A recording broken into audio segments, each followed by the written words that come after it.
I think part of my parents moving is just to know that I was going to have an education and not only have a degree, but have something to do afterwards.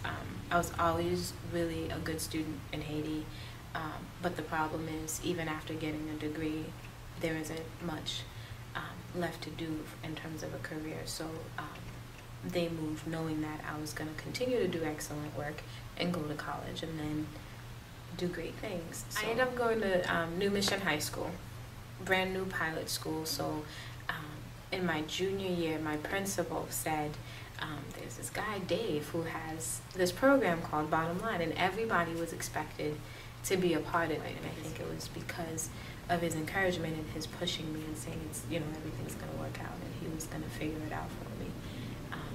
That pushed me to do it. So without him, I probably would have just taken classes and tried to pay as I went and not have known about scholarships and other places that were willing to help me out. So I would have really ended up going to community college. Went to Bowdoin College, and I knew from Posse and a lot of people that we met that attended Bowdoin, they said it was going to be a culture shock and it was going to be different.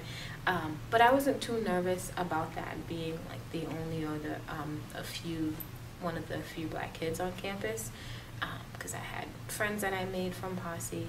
But what made me nervous was when I stepped foot in the classroom, and it was the freshman seminar, Democracy in the U.S., and that class blew my mind. And as I watched and listened to all of my peers, and they were talking about Plato and other books that I didn't read and didn't know about, and they sounded so much more educated than I was.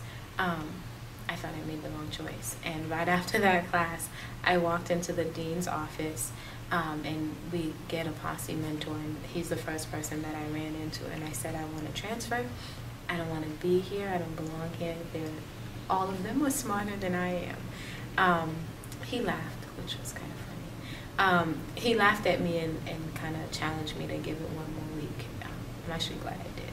After graduating, I stayed and worked at Bowdoin College in the Res Life, and I enjoyed meeting the first years and kind of talking about the transition and how to make it in a place like Bowdoin. And I think a lot of them were really encouraged to sort of see that I came through a city. I'm not from Maine, and I made it. When I was leaving Bowdoin, my main goal was to do that. I definitely wanted to continue to work with kids and help them get their college degree. So when Greg called me and said, we have a job, I jumped at the chance. For my parents, they work so hard, and I think their main goal is to see me succeed and do well in school and here and adjust. And so, even as I was going through the whole Bowdoin experience, my whole thoughts were like on them and just them encouraging me, even when they didn't know what they were doing or how to encourage me. I think they did what they could with what they had,